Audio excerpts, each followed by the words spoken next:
नमो भगवते वासुदेवाय नमः। दोस्तों, आज की इस वीडियो में आप सुनेंगे बृहस्पतिवार व्रत की संपूर्ण कथा। और इस कथा को सुनने से व्यक्ति की सभी मनोकामनाएं भगवान बृहस्पति देव की कृपा से पूर्ण हो जाती है। तो आइए श्री हरि विष्णु और माँ लक्ष्मी का ध्यान करते हुए कथा को प्रारंभ करते हैं। भारतवर्ष में एक प्रतापी और दानी राजा राज्य करता था। वो नित्य गरीबों और ब्राह्मणों की सहायता करता था। ये बात उसकी रानी को अच्छी नहीं लगती थी। वो ना ही गरीबों को दान देती, ना ही भगवान का पूजन करती थी, और राजा को भी दान देने से मना किया करती थी। एक दिन राजा शिकार खेलने वन को गए हुए थे, तो रानी महल में अकेली थी। उसी समय बृहस्पति देव साधु वेश में राजा के महल में भिक्षा लेने के लिए गए और भिक्षा मांगी तो रानी ने भिक्षा देने से इनकार कर दिया और कहा, हे साधु महाराज, मैं तो दान और पुण्य से तंग आ गई हूँ। मेरे पति सारा धन लुटाते रहते हैं। मेरी इच्छा है कि हमारा सारा धन नष्ट हो जाए, फिर ना रहेगा बांस, न बजेगी बांसुरी। साधु ने कहा, देवी, तुम तो बड़ी विचित्र हो। धन संतान तो सभी चाहते हैं, पुत्र और लक्ष्मी तो पापी के घर भी होने चाहिए। यदि तुम्हारे पास अधिक धन है तो भूखों को भोजन दो, प्यासों के लिए प्याऊ बनवाओ, मुसाफिरों के लिए धर्मशालाएं खुलवाओ। जो निर्धन अपनी कुंवारी कन्याओं का विवाह नहीं कर सकते, उनका विवाह करा दो।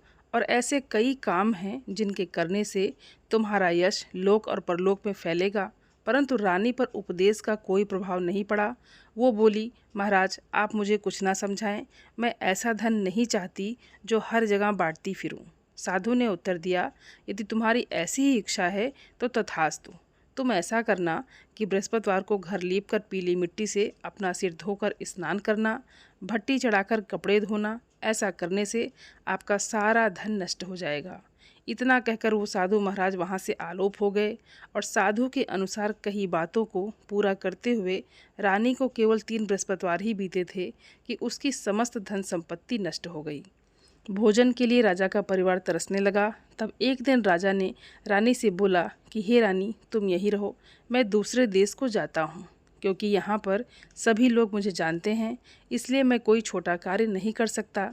ऐसा कहकर राजा परदेश चला गया। वो वहाँ जंगल से लकड़ी काट कर लाता और शहर में बेचता था।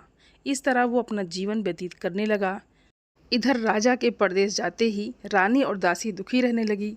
एक बार जब रानी और दासी को 7 दिन तक बिना भोजन के रहना पड़ा, तो रानी ने अपनी दासी से कहा, हे दासी, पास ही के नगर में मेरी बहन रहती है, वो बड़ी धनवान है, तो उसके पास जा और कुछ लेकर आ, ताकि थोड़ा बहुत गुजर बसर हो सके। रानी दासी की बहन के पास गई। उस दिन गुरुवार था और रानी की बहन उस समय बृहस्पतिवार व्रत की कथा सुन रही थी। दासी ने रानी की बहन को अपनी रानी का संदेश दिया, लेकिन रानी की बड़ी बहन ने कोई उत्तर नहीं दिया। जब दासी को रानी की बहन से कोई उत्तर नहीं मिला तो वो बहुत दुखी हुई, उसे क्रोध भी आया। दासी ने वापस आकर रानी को सारी बात बता दी। सुनकर रानी ने अपने भाग्य को कोसा। उधर रानी की बहन ने सोचा कि मेरी बहन की दासी आई थी, परंतु मैं उससे नहीं बोली, इससे वो बहुत दुखी हुई होगी। कथा सुनकर और पूजन समाप्त करके वो अपनी बहन के घर आई और कहने लगी, हे बहन, मैं बृहस्पतिवार का व्रत कर रही थी, तुम्हारी दासी मेरे घर आई थी, परंतु जब तक कथा होती है तब तक हम लोग ना उठते हैं और ना ही बोलते हैं, इसलिए मैं नहीं बोली। कहो दासी, क्यों गई थी? रानी बोली, बहन, तुमसे क्या छिपाऊं, हमारे घर में खाने तक को अनाज नहीं था। ऐसा कहते कहते रानी की आंखें भर आई। उसने दासी समेत पिछले 7 दिनों से भूखे रहने तक की बात अपनी बहन को विस्तार पूर्वक सुना दी। रानी की बहन बोली, देखो बहन, भगवान बृहस्पति देव सबकी मनोकामना को पूर्ण करते हैं। देखो, शायद तुम्हारे घर में अनाज रखा हो। पहले तो रानी को विश्वास नहीं हुआ, पर बहन के आग्रह करने पर उसने अपनी दासी को अंदर भेजा तो उसे सचमुच अनाज से भरा एक घड़ा मिल गया। और ये देखकर दासी को बड़ी हैरानी हुई। दासी रानी से कहने लगी, हे रानी, जब हमको भोजन नहीं मिलता तो हम व्रत ही तो करते हैं, इसलिए क्यों ना इनसे व्रत और कथा की विधि पूछ ली जाए, ताकि हम भी व्रत कर सकें। तब रानी ने अपनी बहन से बृहस्पतिवार व्रत के बारे में पूछा। उसकी बहन ने बताया, बृहस्पतिवार के व्रत में चने की दाल और मुनक्का से विष्णु भगवान का केले की जड़ में पूजन करें तथा दीपक जलाएं। व्रत कथा सुने और पीला भोजन ही करें, इससे बृहस्पति देव प्रसन्न होते हैं। और व्रत और पूजन विधि बताकर रानी की बहन अपने घर को लौट गई। 7 दिन के बाद जब गुरुवार आया तो रानी और दासी ने व्रत रखा। घुड़साल में जाकर चना और गुड़ लेकर आई, फिर उससे केले की जड़ तथा विष्णु भगवान का पूजन किया। अब पीला भोजन कहाँ से आए, इस बात को लेकर दोनों बहुत दुखी थी, क्योंकि उन्होंने व्रत रखा था। इसलिए बृहस्पति देव उनसे प्रसन्न थे। इसलिए वो एक साधारण व्यक्ति का रूप धारण करके 2 थालों में सुंदर पीला भोजन दासी को दे गए। भोजन पाकर दासी बहुत प्रसन्न हुई और फिर रानी के साथ मिलकर भोजन ग्रहण किया। उसके बाद वो सभी गुरुवार को व्रत और पूजन करने लगी। बृहस्पति भगवान की कृपा से उनके पास फिर से धन संपत्ति आ गई, परंतु रानी फिर से पहले की तरह आलस्य करने लगी। तब दासी बोली, देखो रानी, तुम पहले भी इस प्रकार आलस्य करती थी, तुम्हें धन रखने में कष्ट होता था, इस कारण सभी धन नष्ट हो गया, और अब जब भगवान बृहस्पति देव की कृपा से धन मिला है तो तुम्हें फिर से आलस्य होता है। रानी को समझाते हुए दासी कहती है कि बड़ी मुसीबतों के बाद हमने ये धन पाया है, इसलिए हमें दान पुण्य करना चाहिए, भूखे मनुष्यों को भोजन कराना चाहिए और धन को शुभ कार्यों में खर्च करना चाहिए, जिससे तुम्हारे कुल का यश बढ़ेगा, स्वर्ग की प्राप्ति होगी और पितृ प्रसन्न होंगे। दासी की बात मानकर रानी अपना धन शुभ कार्यों में खर्च करने लगी, जिससे पूरे नगर में उसका यश फैलने लगा। उधर एक दिन राजा दुखी होकर जंगल में एक पेड़ के नीचे आसन जमाकर बैठ गया। वो अपनी दशा को याद करके व्याकुल होने लगा। बृहस्पतिवार का दिन था। एकाएक उसने देखा कि निर्जन वन में एक साधु प्रकट हुए। वो साधु वेश में स्वयं बृहस्पति देवता थे। लकड़हारे के सामने आकर बोले, हे लकड़हारे, इस सुनसान जंगल में तू किस चिंता में बैठा है। लकड़हारे ने हाथ जोड़कर प्रणाम किया और उत्तर दिया, महाराज, आप तो सब कुछ जानते हैं, मैं क्या कहूँ। और ये कहकर रोने लगा और साधु को अपनी आत्मकथा सुनाई। महात्मा जी ने कहा, तुम्हारी स्त्री ने बृहस्पतिवार के दिन बृहस्पति भगवान का निरादर किया है, जिसके कारण रुष्ट होकर उन्होंने तुम्हारी ये दशा कर दी है। अब तुम चिंता को दूर करके मेरे कहने पर चलो तो तुम्हारे सब कष्ट दूर हो जाएंगे और भगवान पहले से भी अधिक संपत्ति देंगे। तुम बृहस्पतिवार के दिन कथा किया करो। 2 पैसे के चने मुनक्का लाकर उसका प्रसाद बनाओ और शुद्ध जल से लोटे में शक्कर मिलाकर अमृत तैयार करो। कथा के पश्चात अपने सारे परिवार और सुनने वाले प्रेमियों में अमृत व प्रसाद को बांटकर खुद भी ग्रहण करो, और ऐसा करने से भगवान तुम्हारी सब मनोकामनाएं पूरी करेंगे। साधु के ऐसे वचन सुनकर लकड़हारा बोला, हे प्रभु, मुझे लकड़ी बेचकर इतना पैसा नहीं मिलता जिससे भोजन के उपरांत कुछ बचा सकूं। मैंने रात्रि में अपनी स्त्री को व्याकुल देखा है। मेरे पास कुछ भी नहीं जिससे मैं उसकी खबर मंगा सकूं, और फिर मैं बृहस्पति देव की क्या कहानी सुनूं। मुझको तो कुछ भी मालूम नहीं है। साधु ने कहा, हे लकड़हारे, तुम किसी बात की चिंता मत करो। बृहस्पतिवार के दिन तुम रोजाना की तरह लकड़ियाँ लेकर शहर को जाओ।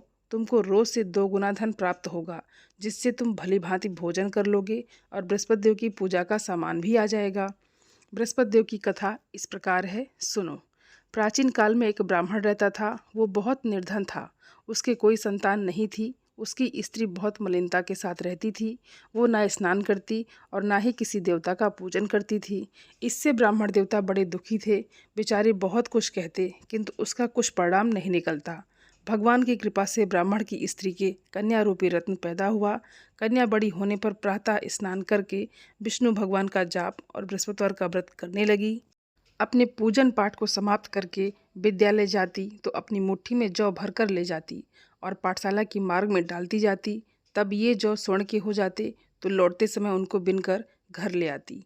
एक दिन वो बालिका सूप में उस सोने की जौ को फटक कर साफ कर रही थी कि उसके पिता ने देख लिया और कहा, हे बेटी, सोने की जौ के लिए सोने का सूप होना चाहिए। दूसरे दिन बृहस्पतिवार था।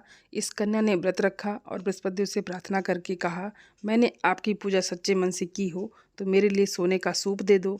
बृहस्पति देव ने उसकी प्रार्थना स्वीकार कर ली। रोजाना की तरह वो कन्या जौ फैलाती हुई जाने लगी। जब लौटकर जौ बिन रही थी तो बृहस्पति देव की कृपा से सोने का सूप उसे मिला। उसे वो घर ले आई और उसमें जौ साफ करने लगी, परंतु उसकी माँ का वही ढंग रहा। एक दिन की बात है कि वो कन्या सोने के सूप में जौ साफ कर रही थी। उस समय उस शहर का राजपुत्र वहाँ से होकर निकला। इस कन्या के रूप और कार्य को देखकर मोहित हो गया और अपने घर आकर भोजन और जल का त्याग कर उदास होकर लेट गया। राजा को इस बात का पता लगा तो अपने प्रधानमंत्री के साथ उसके पास गए और बोले, हे बेटा, तुम्हें किस बात का कष्ट है? किसी ने तुम्हारा अपमान किया है अथवा और कोई कारण हो सो कहो, मैं वही कार्य करूँगा जिससे तुम्हें प्रसन्नता हो।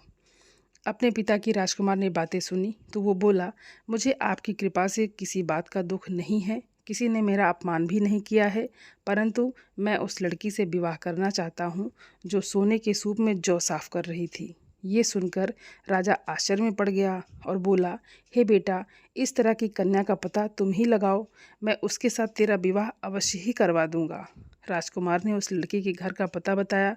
तब मंत्री उस लड़की के घर गए और ब्राह्मण देवता को सभी हाल बताया। ब्राह्मण देवता राजकुमार के साथ अपनी कन्या का विवाह करने के लिए तैयार हो गए तथा विधि विधान के अनुसार ब्राह्मण की कन्या का विवाह राजकुमार के साथ हो गया। कन्या के घर से जाते ही पहले की भांति उस ब्राह्मण देवता के घर में गरीबी का निवास हो गया। अब भोजन के लिए भी अन्न बड़ी मुश्किल से मिलता था। एक दिन दुखी होकर ब्राह्मण देवता अपनी पुत्री के पास गए। बेटी ने पिता की दुखी अवस्था को देखा और अपनी माँ का हाल पूछा। तब ब्राह्मण ने भी सभी हाल कहा। कन्या ने बहुत सा धन देकर अपने पिता को विदा कर दिया और इस तरह ब्राह्मण का कुछ समय सुखपूर्वक व्यतीत हुआ। कुछ दिन के बाद फिर वही हाल हो गया। ब्राह्मण फिर अपनी कन्या के यहाँ गया और सारा हाल कहा तो लड़की बोली, हे पिताजी, आप माताजी को यहाँ ले आओ, मैं उन्हें विधि बता दूंगी जिससे उनकी गरीबी दूर हो जाए।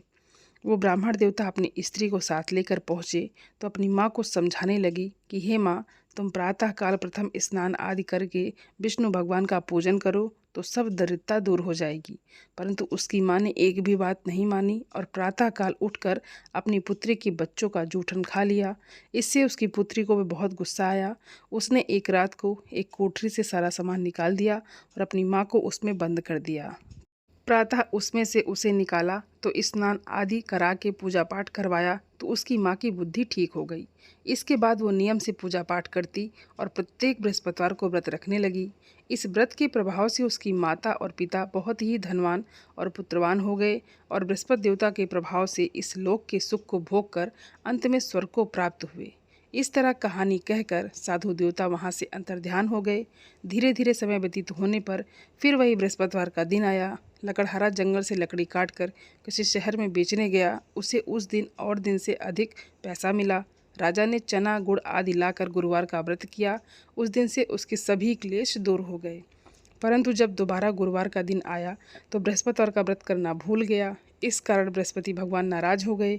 उस दिन उस नगर के राजा ने विशाल यज्ञ का आयोजन किया था तथा शहर में यह घोषणा करा दी कि कोई भी मनुष्य अपने घर में भोजन ना बनावे, ना ही आग जलाए। समस्त जनता मेरे यहाँ भोजन करने आए और इस आज्ञा को जो नहीं मानेगा उसे फांसी की सजा दी जाएगी। और इस तरह की घोषणा संपूर्ण नगर में करवा दी गई। राजा की आज्ञा के अनुसार शहर के सभी लोग भोजन करने गए, लेकिन लकड़हारा कुछ देर से पहुंचा, इसलिए राजा उसको अपने साथ घर लेकर गए और ले जाकर भोजन करा रहे थे तो रानी की दृष्टि उस खूंटी पर पड़ी जिस पर उसका हार लटका हुआ था। वो वहाँ दिखाई नहीं दिया। रानी ने निश्चय किया कि मेरा हार इस मनुष्य ने चुरा लिया है। उसी समय सिपाहियों को बुलाकर उसको कारागार में डलवा दिया। और जब लकड़हारा कारागार में पड़ गया और बहुत दुखी होकर विचार करने लगा कि ना जाने कौन से पूर्व जन्म के कर्म से मुझे ये दुख प्राप्त हुआ है, और उसी साधु को याद करने लगा जो कि जंगल में मिला था। उसी समय तत्काल बृहस्पति देव साधु के रूप में प्रकट हुए और उसकी दशा को देखकर कहने लगे, अरे मूर्ख, तूने बृहस्पति देव की कथा नहीं करी, इस कारण तुझे दुख प्राप्त हुआ है। अब चिंता मत कर, बृहस्पतिवार के दिन कारागार के दरवाजे पर 4 पैसे पड़े मिलेंगे, उनसे तू बृहस्पति देव की पूजा करना, तेरे सभी कष्ट दूर हो जाएंगे। बृहस्पतिवार के दिन उसे 4 पैसे मिले। लकड़हारे ने कथा कही। उसी रात्रि को बृहस्पति देव ने उस नगर के राजा को स्वप्न में कहा, हे राजा, तुमने जिस आदमी को कारागार में बंद कर दिया है वो निर्दोष है, वो राजा है, उसे छोड़ देना। रानी का हार उसी खूंटी पर लटका है और अगर तू ऐसा नहीं करेगा तो मैं तेरे राज्य को नष्ट कर दूंगा। इस तरह रात्रि के स्वप्न को देखकर राजा प्रातःकाल उठा और खूंटी पर हार देखकर लकड़हारे को बुलाकर क्षमा मांगी और लकड़हारे को योग्य सुंदर वस्त्र आभूषण देकर विदा कर दिया। बृहस्पति देव की आज्ञा के अनुसार लकड़हारा अपने नगर को चल दिया। राजा जब अपने नगर के निकट पहुंचा तो उसे बड़ा आश्चर्य हुआ।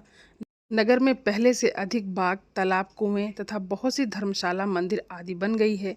राजा ने पूछा, ये बाग किसका है और धर्मशाला किसका है? तब नगर के सब लोग कहने लगे, ये सब रानी और बांदी के हैं। तो राजा को आश्चर्य हुआ और गुस्सा भी आया। जब रानी ने ये खबर सुनी कि राजा आ रहे हैं तो उन्होंने दासी से कहा, हे दासी, देख, राजा हमको कितनी बुरी हालत में छोड़कर गए थे। हमारी ऐसी हालत देखकर कहीं वो लौट न जाएं, इसलिए तू दरवाजे पर खड़ी हो जा और जब राजा आ गए तो उन्हें अपने साथ लेकर आई। तब राजा ने क्रोध करके अपनी रानी से पूछा कि ये धन तुम्हें कैसे प्राप्त हुआ है। तब उन्होंने कहा, हमें ये सब धन बृहस्पति देव की इस व्रत के प्रभाव से प्राप्त हुआ है। राजा ने निश्चय किया कि 7 रोज बाद तो सभी बृहस्पति देव का पूजन करते हैं, परंतु मैं प्रतिदिन दिन में 3 बार कहानी और रोज व्रत किया करूँगा। अब हर समय राजा दुपट्टे में चने की दाल बांधे रहते और दिन में 3 बार कहानी कहते। एक रोज़ राजा ने विचार किया कि चलो अपनी बहन के यहाँ हो आवें। इस तरह निश्चय करके राजा घोड़े पर सवार होकर अपनी बहन के यहाँ चलने लगा। मार्ग में उसने देखा कि कुछ आदमी एक मुर्दे को लिए जा रहे हैं। उन्हें रोककर राजा कहने लगा, अरे भाइयों, मेरे बृहस्पति देव की कथा सुन लो। वो बोले, हमारा तो आदमी मर गया है, इसको अपनी कथा की पड़ी है। परंतु कुछ आदमी बोले, अच्छा कहो, हम तुम्हारी कथा भी सुनेंगे। राजा ने दाल निकाली और जब कथा आधी हुई थी कि मुर्दा हिलने लग गया, और जब कथा समाप्त हो गई तो राम राम करके मनुष्य उठकर खड़ा हो गया। आगे मार्ग में उसे किसान के खेत में हल चलाता मिला तो राजा ने उसे देखकर बोला, अरे भैया, तुम मेरे बृहस्पतिवार की कथा सुन लो। किसान झुंझलाकर बोला, जब तक मैं तेरी कथा सुनूंगा तब तक 4 हरया जोत लूँगा, जा अपनी कथा किसी और को सुनाना। इस तरह राजा आगे चलने लगा। राजा के हटते ही बैल पछाड़ खाकर गिर गए और किसान के पेट में भी बड़ी जोर का दर्द होने लगा। उस समय उसकी माँ रोटी लेकर आई और उसने जब ये देखा तो अपने पुत्र से सब हाल पूछा और बेटे ने सभी हाल कह दिया। तो बुढ़िया माई दौड़ी दौड़ी उस घुड़सवार के पास गई और उससे बोली कि मैं तेरी कथा सुनूंगी, तू अपनी कथा मेरे खेत पर चलकर ही कहना। राजा ने बुढ़िया के खेत पर जाकर कथा कही, जिसके सुनते ही वो बैल उठकर खड़े हुए तथा किसान के पेट का दर्द भी बंद हो गया। राजा अपनी बहन के घर पहुंचा। बहन ने भाई की खूब मेहमानी की। दूसरे रोज प्रातःकाल राजा जगा तो वो देखने लगा कि सब लोग भोजन कर रहे हैं। राजा ने अपनी बहन से कहा, ऐसा कोई मनुष्य है जिसने अभी तक भोजन नहीं किया हो, वो मेरी बृहस्पतिवार की कथा सुन ले। तो बहन बोली, हे भैया, ये देश ऐसा है कि पहले यहाँ लोग भोजन करते हैं और बाद में अन्य काम करते हैं। अगर कोई पड़ोस में हो तो देख आऊँ। वो ऐसा कहकर देखने चली गई, परंतु उसे कोई ऐसा व्यक्ति नहीं मिला जिसने भोजन ना किया हो। अतः वो एक कुम्हार के घर गई जिसका लड़का बीमार था। उसे मालूम हुआ कि उनके यहाँ 3 रोज से किसी ने भोजन नहीं किया है। रानी ने अपनी भाई की कथा सुनने के लिए कुम्हार से कहा तो वो तैयार हो गया। राजा ने जाकर बृहस्पतिवार की कथा कही, जिसको सुनकर उसका लड़का ठीक हो गया। अब तो राजा की प्रशंसा होने लगी। एक रोज़ राजा ने अपनी बहन से कहा कि हे बहन, अब हम अपने घर को जाएंगे, तुम भी तैयार हो जाओ। राजा की बहन अपनी सास से कही तो सास ने कहा, हाँ चली जा, परंतु अपने लड़कों को मत ले जाना, क्योंकि तेरे भाई की कोई औलाद नहीं है। तो बहन ने अपने भैया से कहा कि भैया, मैं तो चलूँगी पर कोई बालक नहीं चलेगा। तो राजा बोला, जब कोई बालक नहीं चलेगा तब तुम ही क्या करोगी। बड़े दुखी मन से राजा अपने नगर को लौट आया। राजा ने अपनी रानी से कहा, रानी, हम निर्वंशी हैं, हमारा मुँह देखने का धर्म नहीं है और कुछ भोजन आदि नहीं किया। रानी बोली, हे प्रभु, बृहस्पति देव ने हमें सब कुछ दिया है, वो हमें औलाद भी अवश्य देंगे। उसी रात को बृहस्पति देव ने राजा से स्वप्न में कहा, हे राजा, उठो, सभी सोच त्याग दो, तेरी रानी गर्भ से है। राजा को ये बात सुनकर बड़ी खुशी हुई और 9वें महीने में उसके गर्भ से एक सुंदर पुत्र पैदा हुआ। तब राजा बोला, हे रानी, स्त्री बिना भोजन के रह सकती है पर बिना कहे नहीं रह सकती। जब मेरी बहन आएगी तो उससे कुछ मत कहना। रानी ने सुनकर हाँ कर दिया और जब राजा की बहन ने ये शुभ समाचार सुना तो वो बहुत खुश हुई और बधाई लेकर अपने भाई के यहाँ आई। तभी रानी ने कहा, घोड़ा चढ़कर तो नहीं आई है, गधा चढ़कर आई है। राजा की बहन बोली, भाभी, मैं इस प्रकार ना कहती तो तुम्हें औलाद कैसे मिलती। बृहस्पति देव ऐसे ही हैं, जैसे जिसके मन में कामनाएं हैं सभी को पूर्ण करते हैं, और जो सद्भावना पूर्वक बृहस्पतिवार का व्रत करता है एवं कथा पढ़ता है अथवा सुनता है और दूसरों को सुनाता है, बृहस्पति देव उनकी सभी मनोकामनाएं पूर्ण करते हैं। बृहस्पति देव सदैव उनकी रक्षा करते हैं, और जो संसार में सद्भावना और सच्चे हृदय से बृहस्पति देव का पूजन करते हैं उनकी सभी मनोकामनाएं उसी प्रकार पूर्ण होती हैं जैसे राजा और रानी ने बृहस्पति देव की कथा का गुणगान किया। उनकी सभी इच्छाएं बृहस्पति देव ने पूर्ण की। मनुष्य को हृदय से उसका मनन करते हुए जयकारा करना चाहिए। बोलिए श्री हरि विष्णु महाराज की जय, लक्ष्मी माता की जय। दोस्तों, उम्मीद करती हूँ ये वीडियो आप सभी लोगों को बहुत अच्छी लगी होगी और आप सभी सनातनी भाई बहनों से मेरा विनम्र निवेदन है, मेरे चैनल को सब्सक्राइब ज़रूर कर लें और वीडियो को लाइक और अपने फैमिली फ्रेंड के साथ शेयर ज़रूर करें और कमेंट बॉक्स में जय श्रीमन नारायण लिखना बिल्कुल भी ना भूलें। आप सभी को हर हर महादेव। धन्यवाद दोस्तों।